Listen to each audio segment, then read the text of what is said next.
Hace 50 años atrás, un 4 de septiembre de 1970, un día viernes, igual como hoy, Allende lograba alcanzar la presidencia del país. No sin dificultades. Su triunfo sobre su competidor más cercano, el derechista Jorge Alessandri Rodríguez, fue muy estrecho. Allende había alcanzado un 36,6% contra un 35,3% de Alessandri, es decir, una diferencia solo de 1,3%, lo que presagiaba las dificultades que enfrentaría desde el día 1 hasta el trágico desenlace que acabó con su vida el día 11 de septiembre, fecha del golpe de Estado. Conmemorar nos permite recordar, reflexionar, analizar y sin duda, inevitablemente comparar. ¿Pero qué podemos recordar y comparar? En primer lugar, recordar las grandes decisiones que en política pública se llevaron adelante. Solo en el primer año de gobierno, el Producto Interno Bruto creció más de un 8%. Eso permitió distraer ingentes recursos para atender las demandas de los sectores más desposeídos del país. Chile en ese entonces contaba con una población que no superaba los 9 millones de personas y los indicadores en desnutrición y mortalidad infantil eran paupérrimos. Allende como médico lo sabía. Entendía que había que atacar esa causa que provocaba tanta desigualdad. Transitar hacia el socialismo por la vía pacífica, como señalaba su gobierno, era imposible hacerlo con esos indicadores. Entonces anunció la política del medio litro de leche para todos los niños del país, de gran impacto económico para el Estado que debía garantizar ese derecho, pero de consecuencias incalculables en materia de salud pública que impactarían inmediatamente, disminuyendo la tremenda desigualdad existente y revirtiendo la tasa de desnutrición y mortalidad infantil. En el campo de la educación se promovió la enseñanza preescolar, básica e industrial, ampliándose el acceso a la universidad a los sectores más populares. Se creó la editorial Quimantú, que permitió la difusión como nunca antes, de la literatura a través de la emisión de cientos de miles de libros que facilitaron el acceso a la cultura a millones de chilenos. Asimismo, se profundizó el proceso de reforma agraria iniciado en el gobierno anterior, que permitió acabar con el latifundio que concentraba grosera y de manera ilegítima grandes zonas de nuestro territorio. Sin duda que el hecho político más relevante del gobierno de Salvador Allende se materializó el 11 de julio de 1971 cuando se decretó la nacionalización del cobre, cuya medida fue aprobada por unanimidad por el Congreso de la época. Si hay algo importante que rescatar de la figura de Salvador Allende, fue su consecuencia y su valentía, algo muy escaso en los políticos actuales. Dotado de una oratoria incomparable, enfrentó sin eufemismo los ataques de la derecha y del imperialismo. Sostuvo al mismo tiempo de manera irrebatible un discurso de respeto a la institucionalidad. Confió en que por la vía constitucional alcanzaría el socialismo y no se apartó de esa creencia que la convirtió en práctica, pagando con su vida ese juramento. Se podrá discrepar y cuestionar ese ideario, considerando cándido, pero será difícil encontrar otro personaje a lo largo de nuestra historia tan consecuente como Salvador Allende. Allende fue el primer presidente marxista en todo el mundo que llegó al poder por la vía electoral. Fue el primero en sostener la tesis de la vía chilena al socialismo, vía pacífica que se enfatizó durante todo su periodo, y nos demostró como ninguno que esa vía no es posible. O por lo menos en ese tiempo era absolutamente imposible. El capitalismo y sus estructuras demostraron que utilizaron y usarán todas las vías para impedir la transformación social que los pueblos requieren para acabar con la desigualdad y la pobreza. Allende confirmó con un alto precio que las categóricas afirmaciones de Marx y Lenin respecto de que la transformación real, entiéndase, revolución, solo son posibles con un cambio radical de las instituciones dominantes. Nada nuevo podrá crearse sobre los cimientos de lo putrefacto, alertaba Lenin, en alusión a la descomposición de las instituciones del Estado capitalista que siempre operarán para mantener lo viejo e impedir que lo nuevo nazca, como también tiempo después lo señalara Antonio Gramsci. Allende fue un militante del Partido Socialista y junto a muchos impulsaron transformaciones importantes en nuestro país. Fue un claro gobernante reformista, que hoy día, mirado con 50 años de retrospectiva, muchas de sus decisiones y políticas públicas son claramente revolucionarias.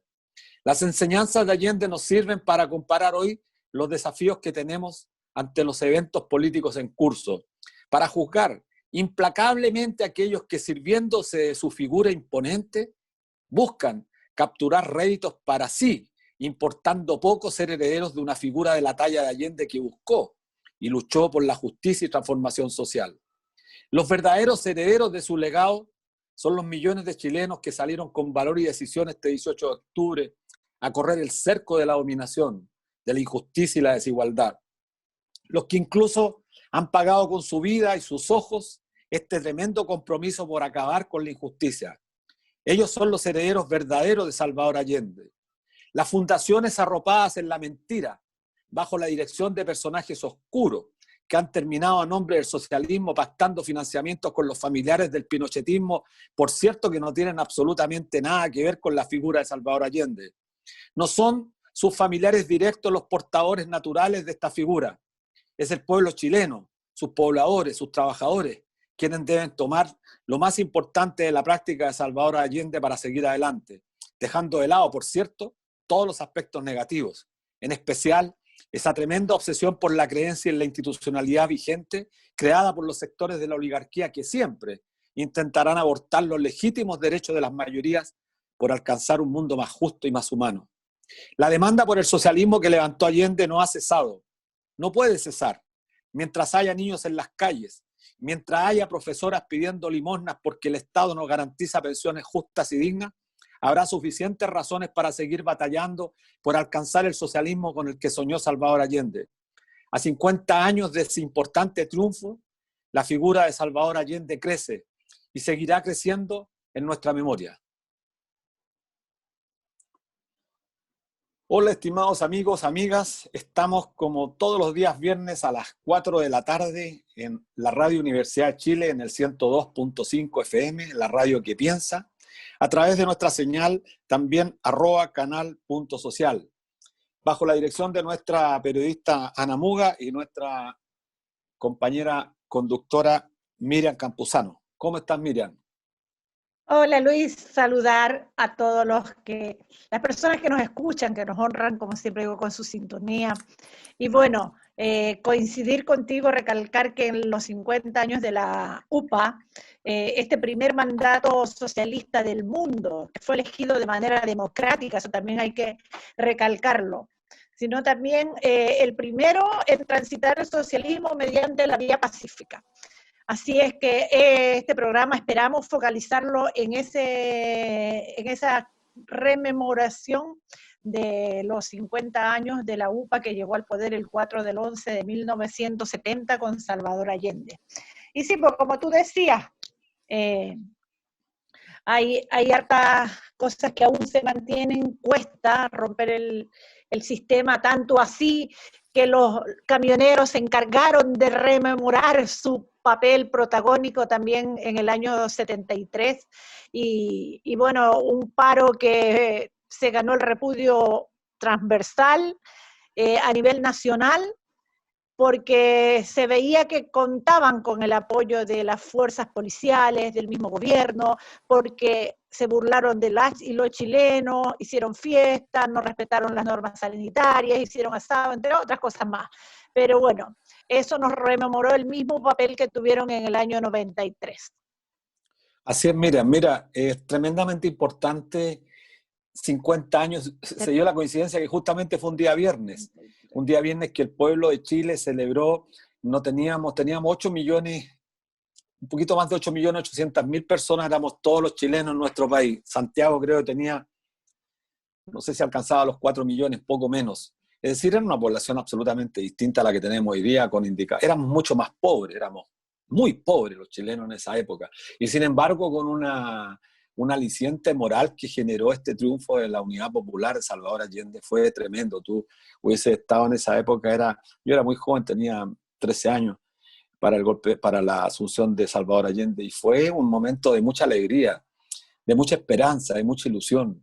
habían sueños que se levantaron y quienes nos están escuchando en la radio hoy día y especialmente los más añosos recordarán que fue una parte en nuestras vidas que nos marcó, yo diría, profundamente.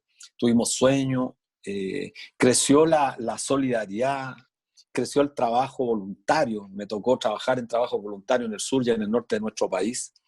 Pero lo más importante, estuvimos dispuestos los chilenos, las chilenas, a entregar parte de nuestra humanidad, de nuestra vida, por hacer de nuestro país un país mejor, de apoyar a los pobres, sacar a la gente de la pobreza. Y para sacar a la gente de la pobreza, no es como hoy día, como lo han hecho incluso los propios camaradas del Partido Socialista, que han convertido este Estado en un Estado de negocio, porque Allende justamente combatió las causas de la pobreza.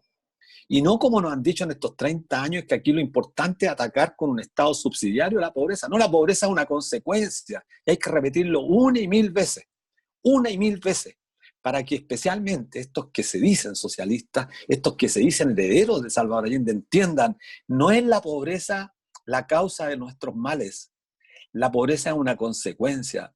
La causa fundamental de la desigualdad de la pobreza, perdón, la causa es la desigualdad. Es la concentración brutal de la riqueza en pocas manos. Es el abuso sostenido. Eso genera pobreza. Y Allende justamente fue a las bases a combatir la desnutrición, la mortandad infantil. Y lo hizo con una cuestión que parece trivial hoy día, medio litro de leche. Yo me recuerdo, en el colegio nosotros no necesitábamos, pero nos daban igual leche porque éramos sectores un poco más medios, no tan pobres, porque todos éramos mucho más pobres, pero sin embargo Allende fue, yo diría, señero, pero además de una oratoria, dotado de una oratoria, porque es una condición natural, pero extraordinaria, extraordinaria, que hoy día podrían intentar aprender de esa figura. Sí, además el pueblo en ese tiempo, las personas comunes, el trabajador, estaba acostumbrado que los que participaban en política les presenten un programa y ellos votaban por el programa de gobierno.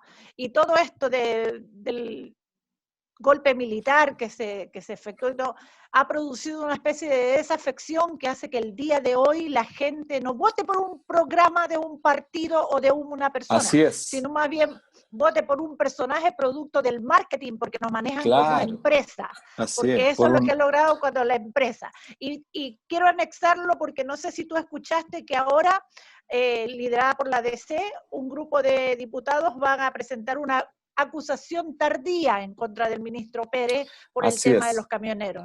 Uno esperaría que los socialistas, especialmente el Partido Socialista, 50 años rememorando la figura tremenda de Salvador Allende, ellos fueran los que impulsaran esta acusación constitucional independiente del resultado, porque es una cosa ética hacerlo.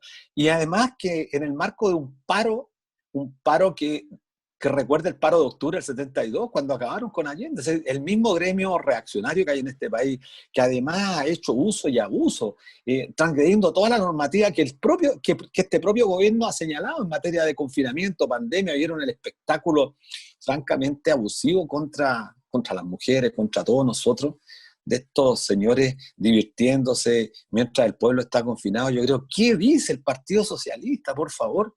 En un momento tan crucial, creo que la acusación constitucional tiene que llevarse de todas formas adelante, porque esto ha sido ya una bofetada a todo nuestro pueblo, a nosotros, a los que estamos confinados en nuestro hogar intentando mantenernos Luis, sanos. y ahí también, también, porque yo soy una trabajadora común y siento lo que comento con mis compañeros, no solo los partidos no se manifestaron, sino que esta serie de comandos que están por el apruebo de la convención, ninguno tampoco se Bueno, manifestó ahí porque vamos al están tema central. permeados, obviamente.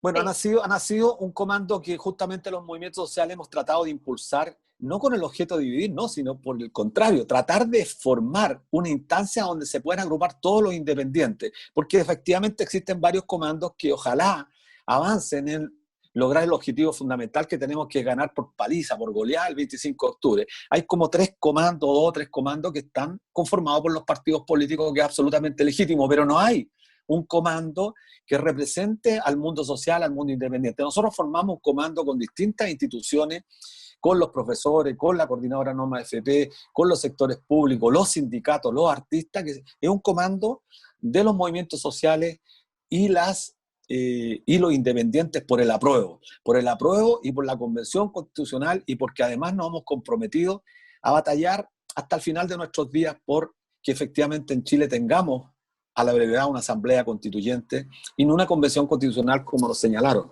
Pero hoy día están planteadas las cosas y hay que ganar.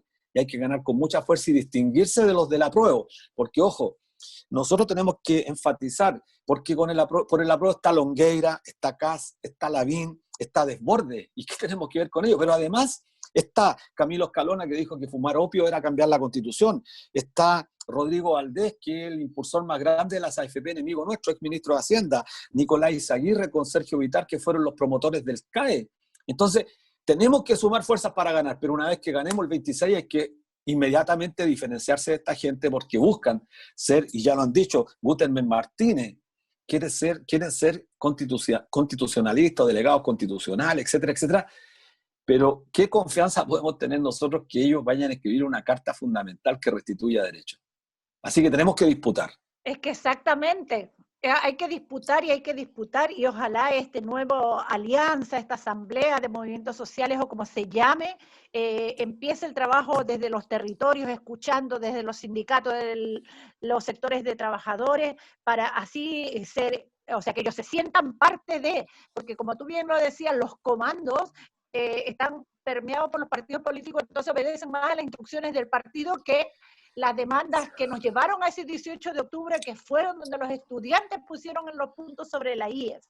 Sí, Entonces, mira, yo estoy totalmente de acuerdo con lo que dices tú, porque a veces se nos enrostra que somos demasiado críticos con los partidos, pero los partidos políticos actuales no superan el 3% en todas las encuestas de legitimidad de la ciudadanía. Y tienen que preguntarse ellos, los partidos, por qué la ciudadanía tiene una opinión tan desfavorable, tan crítica. Bueno, porque no han hecho absolutamente nada. Mira, podrán algunas figuras de los partidos, no son todos, por supuesto, hay diputados, hay congresistas, hay ciertas figuras que tratan de hacer cosas, pero los partidos como instituciones no han hecho nada. sí. No vimos nunca un partido llamando a una conferencia de prensa, para cuestionar el paro de los camioneros. ¿A quién vimos? A nadie, ningún partido así formalmente, salvo, Nadie sacó la insisto, voz. reacciones individuales. ¿Qué han dicho respecto de la política pública en materia de salud que está haciendo este gobierno, que está descongestionando todo quizás para aumentar el contagio y evitar que podamos realmente llevar adelante un plebiscito? ¿Por qué no se legisla en términos de permitir que los independientes, que son la gran e inmensa mayoría que logró correr el cerco, tengan la posibilidad de ser parte de la reacción de esta nueva Carta Fundamental y no tengamos que estar sometidos a los partidos políticos, porque se nos está obligando a pertenecer a un partido político para ser legítimamente constitucionales o constituyentes? Entonces Así creo que es. esos son los desafíos que tenemos. Bueno, creo que, como hay un dicho por ahí que dice, no hay mal que dure 100 años, en este caso no hay pueblo que lo resista tampoco. Estamos en un proceso complejo, a menos de 50 días de un plebiscito aquí en Chile, algo histórico.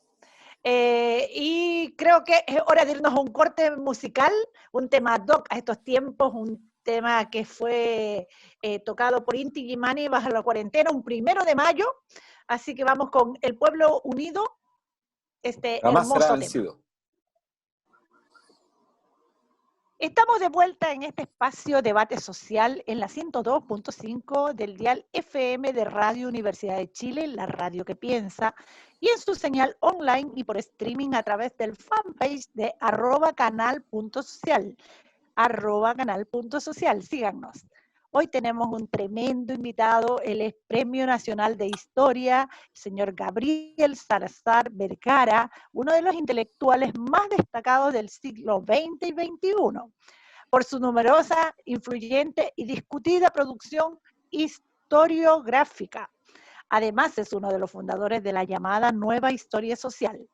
Estos son los datos académicos de nuestro entrevistado, pero también hay que decir que Gabriel Salazar fue militante del MIR e ingresó a la Comisión Política del MIR como intelectual, analista político y fue detenido en octubre del 75. Sufrió la represión y el exilio junto a muchos que pelearon contra la dictadura. Hoy, cuando estamos cumpliendo 50 años desde que la gente eligió en las urnas a Salvador Allende como presidente de Chile, como historiador, Gabriel, cuya opinión tiene un amplio marco de comparación, pero también como testigo y protagonista de los 1000 días del gobierno de la UP, ¿cuál es tu valoración histórica del gobierno de la Unidad Popular? Y bienvenido a este espacio, por supuesto. Sí, bueno, en primer lugar, muchas gracias por participar en este programa y de alguna manera deliberar juntos o recordar juntos, tal vez si estamos recordando a Salvador Allende, en este momento que es muy importante para todos nosotros, la memoria, ¿no? Pero una memoria que podríamos decir tiene que ser rectificada, ¿no? Y realmente acomodada a el nuevo tipo de ciudadano que estamos siendo. Ya no somos ese viejo ciudadano, ¿no es cierto?, que se tragaba, por decirlo así, ¿no?, que aceptaba sin discusión los relatos, los discursos, las propuestas, las constituciones, ¿verdad?, que los políticos y las clases políticas y dominantes nos han siempre puesto encima. Yo creo que ahora estamos en una situación que tenemos que limpiar nuestra memoria, construirnos como un nuevo ciudadano a partir de una memoria limpia y sobre todo proyectar al futuro un proyecto histórico otra vez, porque la historia se hace más hacia adelante que recordando hacia atrás, ¿no? Así que por eso agradezco la invitación de poder participar de alguna manera en este gran proceso que estamos pensando primero y actuando después en este país. Sí, bueno, darte las gracias, Gabriel. ¿Qué aspecto? Yo creo que es muy importante es conversar contigo y creo que es relevante lo que señala en orden a que tenemos que rememorar, criticando la propia historia, el propio pasado, limpiándolo de aquellos muchas veces vicios con los que se construye la historia. Rememorar no es fácil porque además siempre cuando recordamos, recordamos a veces y las generaciones jóvenes a través de otros, porque son otros los que escriben la historia. Y quería preguntarse en ese mismo aspecto, en esa misma dirección, ¿qué aspectos destacarías más de este proceso actual pensando en las lecciones para el movimiento político-social que quiera volver a ser gobierno el día de mañana? O sea, los aspectos positivos y negativos de los cuales tenemos que aprender de ese proceso de los 1000 días. Ah, te refieres a lo... Ya, sí, ahí entiendo. Sí, yo creo que es importante recordar a Allende, ¿no? Es importante recordar su gesta, que fue una gesta trágica, ¿no? No Sí. fue una gesta triunfal ni victoriosa, fue una gesta trágica. Y tendemos muchísimo nosotros a respetar al hombre, en cierto modo, a ponerlo ya dentro de nuestros héroes políticos, que con justa razón debiera estar ahí, ¿no? Pero tendemos mucho eso, ¿no es cierto?, a venerar, ¿no? Tendemos mucho a venerar, ¿no?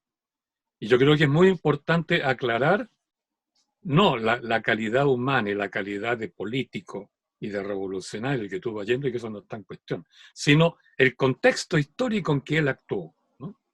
Porque de alguna manera, por venerar a Allende, ignoramos el contexto político en que él actuó y en que él perdió, ¿no? Y tuvo que inmolarse, ¿no?, porque no tenía salida, ¿no? Entonces, yo, claro, estoy de acuerdo, hagamos un homenaje a ese hombre importante, que entre paréntesis, un pequeño paréntesis,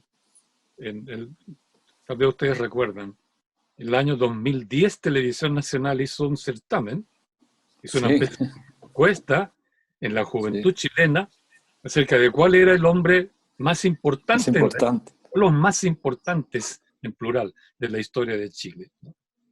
Y para la sorpresa de muchos, pero para mí personalmente fue una alegría, ¿no?, los jóvenes dejaron de lado a todas las estatuas, por decirlo así, ¿no?, a todos estos héroes que el sistema dominante nos ha venido entregando como los personajes que hay que venerar, ¿no?, de los cuales hay que tomar lecciones de moral cívica, por decirlo así, ¿no? Y los estudiantes acá, los jóvenes, votaron Allende, ¿no?, el hombre más importante de nuestra historia, Allende, porque él ganó, ¿no?, esa votación. Sí. Y le ganó, ¿verdad?, a personajes como Manuel Rodríguez, como a Víctor Jara, como a Violeta Parra, como a Pablo Neruda, qué sé yo, que vinieron después de él. Y todos los personajes que nos muestran normalmente como héroes, ¿no?, por mencionar a uno solo, Alessandri, con su estatua en la Plaza de la Ciudadanía, que es un chiste, ¿no? No quedaron considerados por los jóvenes en los primeros escalones, digamos, de esta suerte de ranking que hicieron. Y ahí ganó Allende. Ganó Allende. No un vencedor, un perdedor, Eso fue el 2010, ¿no es cierto? 2010 fue, Gabriel. El 2010. Me tocó participar, que me invitaron a mí a ser jurado. Entonces, incluso pudimos saber, los miembros del jurado, que Arturo Prat, que se coló entre los más importantes, pero después de Allende y los otros, posteriormente hackearon el sistema y le agregaron más votos, por eso es que Arturo Prat quedó dentro del ranking, digamos, de los 4 o 3 primeros, etcétera. Digo esto porque no hay duda, Allende merece un homenaje, merece un recuerdo, pero no es, por así decirlo, un arquetipo político que debemos imitar. Y no es por culpa de él, por eso digo, no tenemos que hablar en el fondo de él, ¿no? Porque él fue consecuente en las dos creencias que se juntaron en él. Por un lado, esta creencia ciega, porque para mí fue ciega, ¿no?, en que la ley estaba por encima de todo, que la Constitución del 30 había que respetarla sí o sí hasta las últimas consecuencias, y que el respeto que él sentía por la ley y la Constitución del 25 lo compartían, hay que reconocerlo, la gran mayoría de los políticos, ¿no? Se pensaba que la ciudadanía debía también, ¿no?, respetar esa ley hasta las últimas consecuencias, y por supuesto las Fuerzas Armadas.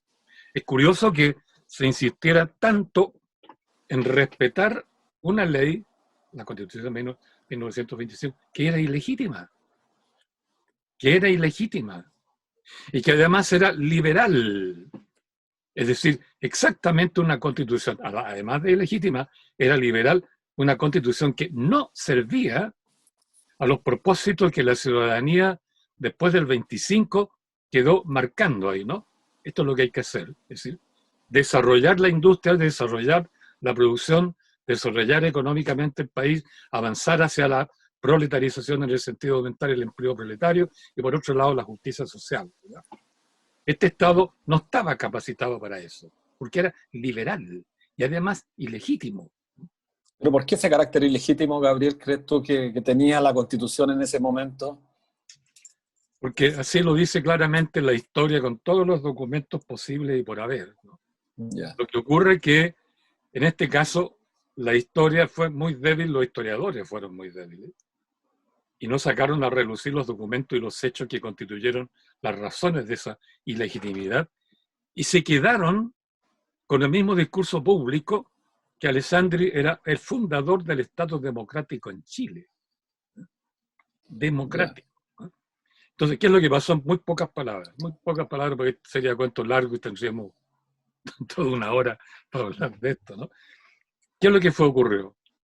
Desde 1918, incluso antes, desde 1907, los militares, los oficiales del ejército, pero los oficiales jóvenes, teniente, capitán, mayor, coronel, ¿no?, comenzaron a deliberar, por tanto violando la Constitución, acerca de la corrupción existente en el sistema político, acerca de la enorme inflación que había, el hambre que había, la prostitución que había, la delincuencia que había, ¿no?, mucho peor que ahora, ¿no?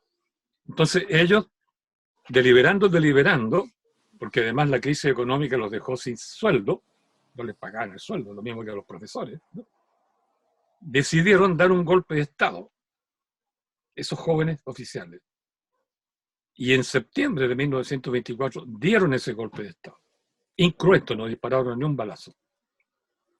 Y se propusieron, fueron sus palabras textuales, extirpar en una operación quirúrgica, así hablaron, ¿no?, una cirugía, extirpar la gangrena política que infectaba, inficionaba y corrompía el sistema político chileno, generando la miseria que estaba viviendo el pueblo.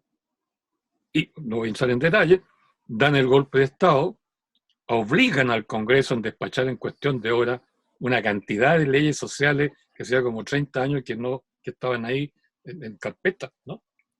Segundo, disuelven el Congreso y mandan a la clase política para sus casas. Tercero, obligan al presidente Alessandri a autoexiliarse en Italia.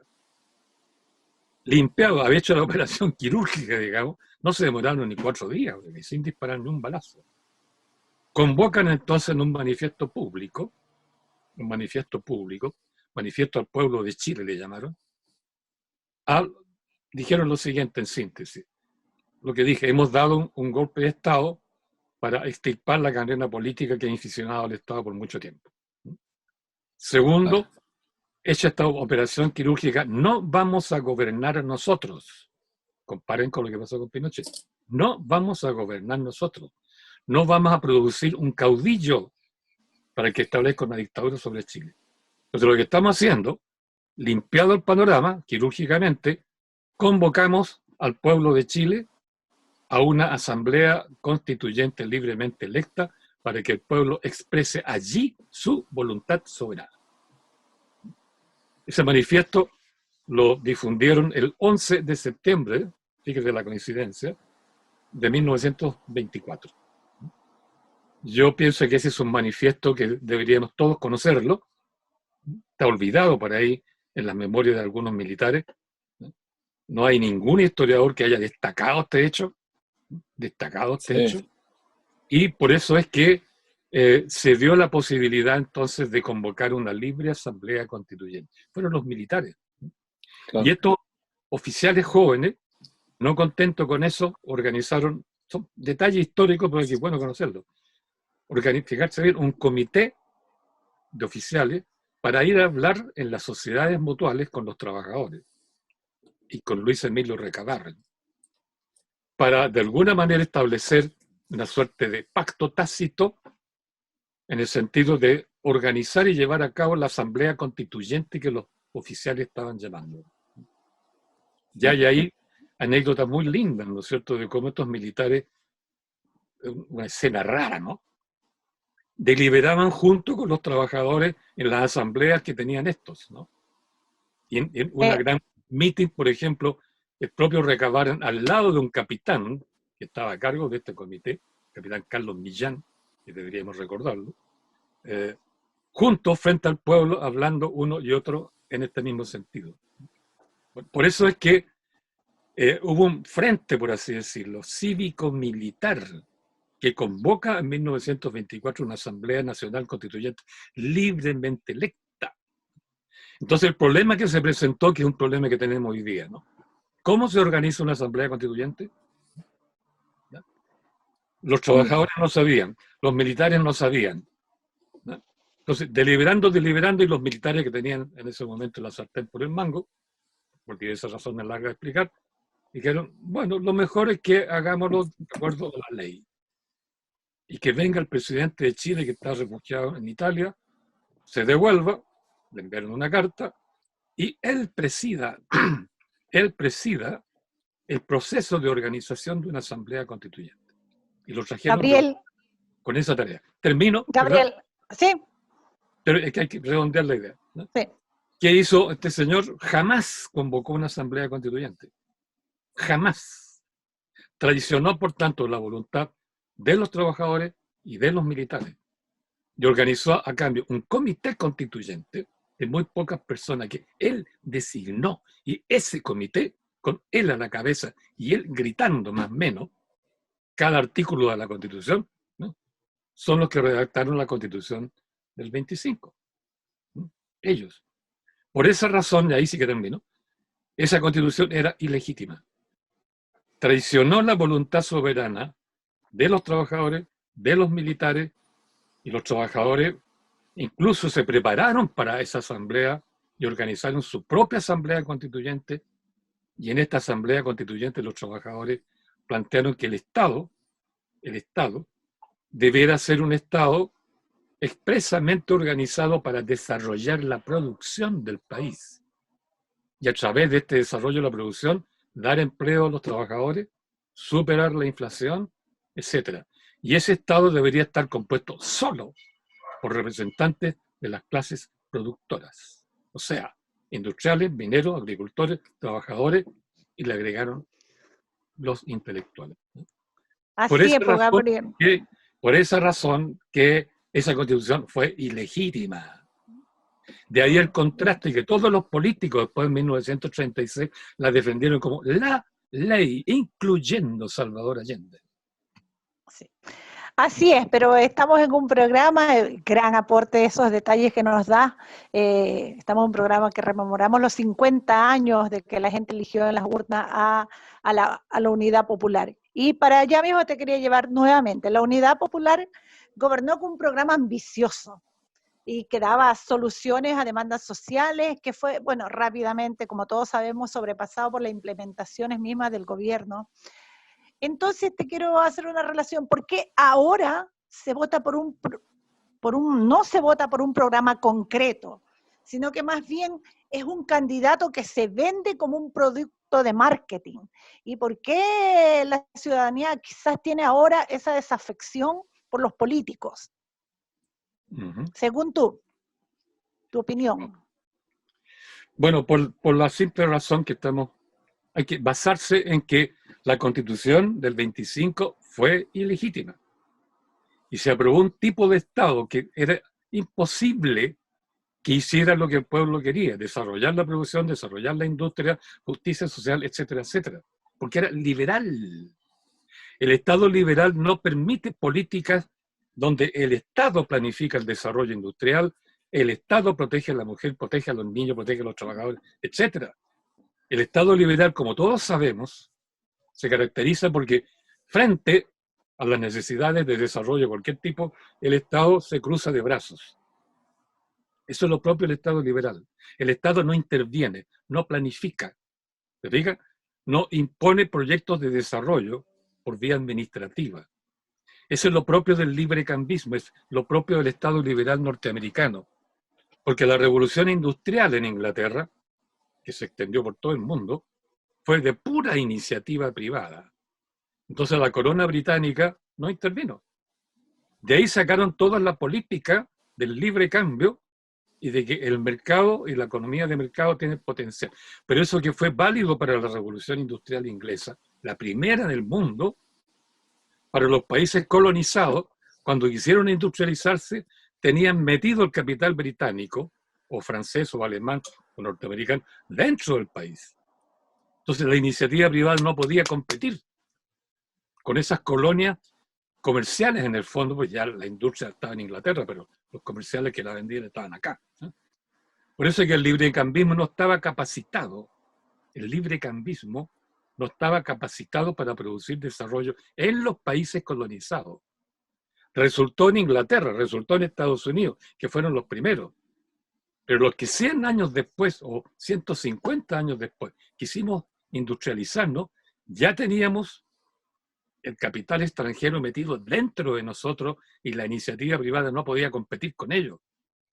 Por eso es que los trabajadores y los militares del 24 dijeron: hay que eliminar este Estado y construir un Estado expresamente para producir desarrollo, que es lo que se llama el Estado nacional desarrollista. Es el Estado el que dirige el proceso de desarrollo. Es el Estado el que hace la revolución. Es el Estado el que planifica, ¿no?, con o mayor participación de los trabajadores. Ese fue el Estado que Alessandri impidió que se organizara en Chile. Y dejó como herencia un Estado liberal, ¿verdad?, que se cruzaba de brazos frente a todos estos procesos. Lo único que hizo este Estado el 25 es convocar a la ciudadanía a votar.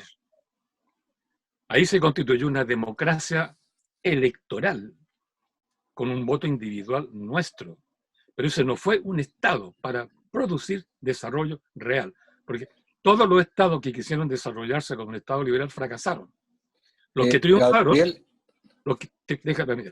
los que triunfaron son los que justamente lo hicieron desde el Estado, estrechando los lazos nacionales. Alemania, la Unión Soviética, China más tarde, ¿verdad?, Japón, sobre todo, fue el primero de todos, ¿no?, y así otros estados. Por eso que los estados nacional desarrollistas se desarrollaron después que Inglaterra, Estados Unidos y Francia, ¿no?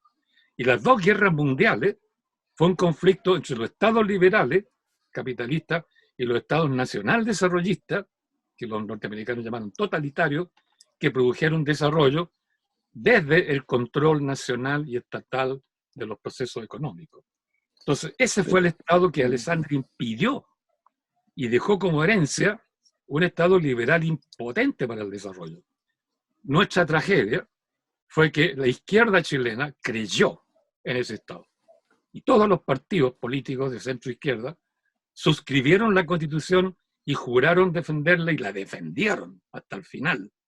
Y se metieron en un callejón sin salida. ¿Te diga? En un callejón sin salida. De ahí la impotencia de Allende. Allende creyó profundamente en la revolución. Pero ese es el problema. Creyó también profundamente en la ley del 25. Claro. Esa fue su contradicción y su tragedia. Sí, yo creo que ciertamente Salvador Allende fue un hombre que creyó, como dices tú, en la Constitución absolutamente. Quizá una de las causas que llevaron al desastre, al conflicto, es porque, como bien señalas tú, el periodo de la Unidad Popular intentó al menos tener un Estado desarrollista, trató de darle más intervención al carácter del Estado, rompiendo con la lógica liberal, y eso agudizó las contradicciones de clase, agudizó el conflicto con la oligarquía chilena, particularmente con los sectores vinculados a este nuevo capitalismo que surgía con mucha fuerza, el capital financiero, que ya estaba empezando a constituirse como tal. Pero yo te quiero llevar una pregunta concreta ahora, porque esa izquierda que abrazó completamente la Constitución, pero a lo menos, y aquí está la distinción, a lo menos pretendió hacer reforma en el marco del desactual marco jurídico que existía, que era la Constitución del 25. Esta izquierda de ahora lo ha hecho regulado en una Constitución del 80, pero esta izquierda no tiene nada que ver con la izquierda de 50 años atrás, porque esa izquierda a lo menos era reformista, se planteaba reformas estructurales, y de hecho hizo reformas importantes como la nacionalización del cobre, por ejemplo. Pero esta izquierda es todo lo contrario. Entonces, mi pregunta va a ti, tú como historiador, ¿qué perspectiva le ves a esa izquierda en el contexto de este plebiscito que enfrentamos ahora, del proceso constitucional y de lo que viene después del 25 de octubre, que debiera ser una disputa del movimiento social, del movimiento que ha logrado hacer estas pequeñas transformaciones ordenadas, que no nuevamente se le escamotee esta apertura que logró el movimiento social con lucha para que nuevamente la clase política lo convierta en cualquier cosa menos en avances y en transformaciones reales? ¿Cómo es esa perspectiva? Bueno, esto daría lugar a un larguísimo análisis histórico porque Sí. a mí me gusta hablar no ideológicamente, sino desde hechos concretos. Por eso me alargo un poco, ¿no? Porque no creo para nada en el análisis ideológico, ¿no? Y sacarle Sí, te entiendo, sí. Porque era socialista, qué sé yo, no. Hay que hablar de cosas concretas. Pero de todas maneras tratando de ser lo más breve y sintético posible. En primer lugar, yo diría que hoy día no hay izquierda. No hay izquierda. ¿Por qué Orgánica, razón? claro. No hay. ¿Por qué razón? ¿Qué cambios estructurales profundos ha realizado la centroizquierda chilena en esto ya? Ninguno, claro. Ninguno. Ni uno. Por el contrario, recordemos que la privatización efectiva del agua se realizó durante el gobierno de la Frei Ruiz-Tagle, sí. Frei Ruiz-Tagle y Ricardo Lagos, ¿no? Sí.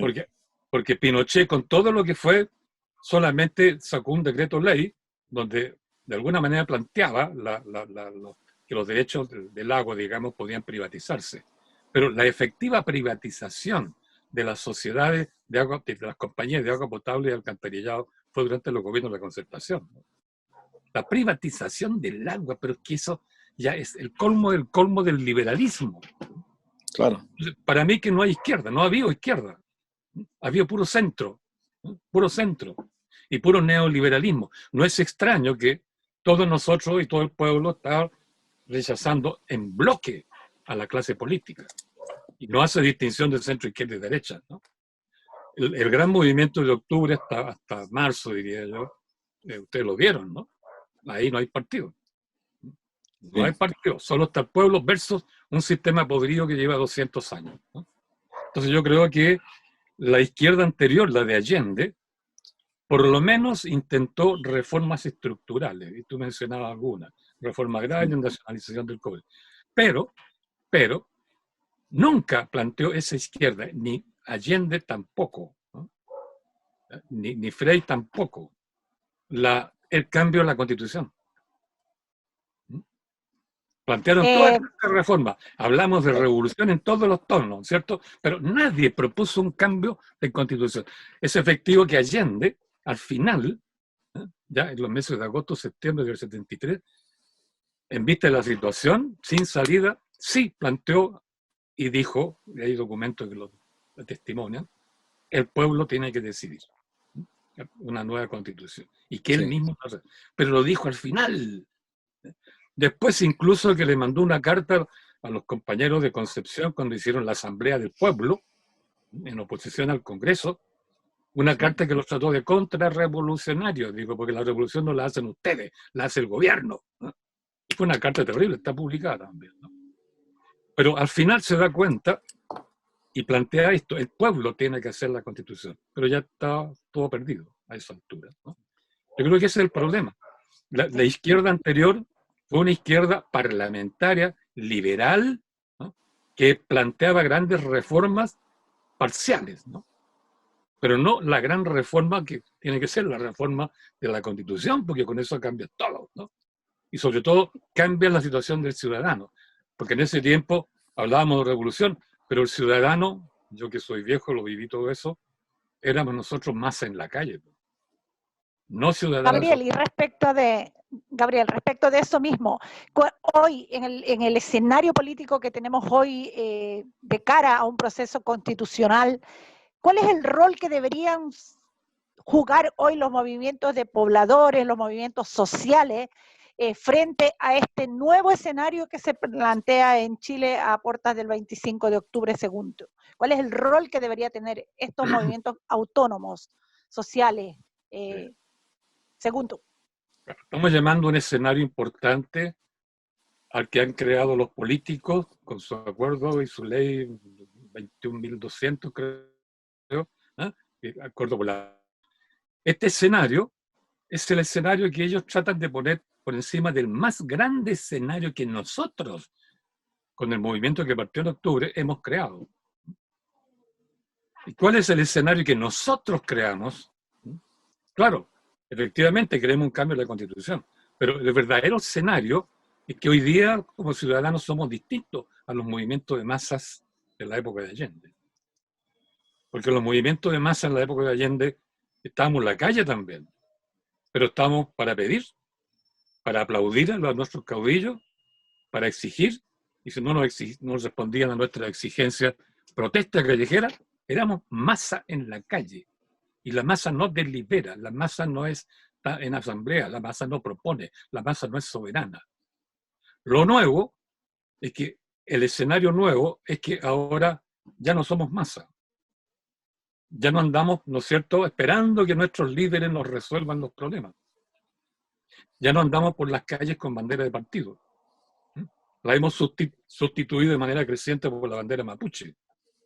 Y la bandera mapuche no expresa un partido dentro de la sociedad mapuche, expresa la soberanía de todo el pueblo mapuche. Y yo creo que por eso nos gustó esa bandera, porque es una bandera de soberanía, no es una bandera de una patria creada por Santiago, porque Chile lo creó Santiago, la nación lo creó Santiago, el Estado lo creó Santiago, ¿no? Historia larga de contar, pero que se puede probar fácilmente. Por eso pienso que el escenario actual es nuestro escenario. Está constituido por el cambio interno que estamos experimentando, de ser ciudadano peticionista, masa callejera, masa que salta, que nos salta en momio, etcétera, etcétera, a una ciudadanía que piensa, que delibera, como lo que estamos haciendo acá, ¿verdad? Que va a proponer, hacer propuestas razonadas y preparadas cuidadosamente, espero que sea cuidadosamente, ¿no? Y finalmente vamos a pronunciarnos a través de mandatos soberanos. Yo creo que ese ¿Tienes confianza, Gabriel? ¿Tienes confianza en que lo que quedan tan poco 52 días para el plebiscito y 10 meses para que se elijan los asambleístas, constituyentes o constitucionales? ¿Tienes confianza que en estos 10 meses logremos revertir el proceso y correr el cerco que se colocó en orden a que este proceso constituyente está definido de alguna forma por la ley, que podamos correrlo y efectivamente ganemos con mucha fuerza el 25 y logremos desde el movimiento social instalar nuestros genuinos y verdaderos representantes que deliberen, que escriban la Constitución con la mano de los que realmente están representando a la gente? ¿Tienes confianza en eso? Yo creo que sí, porque el escenario grande, el escenario histórico, que ha dado que hablar en todo el mundo, lo creamos nosotros en el momento en que expresamos una voluntad soberana de la calle, queremos cambio radical. del modelo. Cambio de constitución. Ese escenario es nuestro.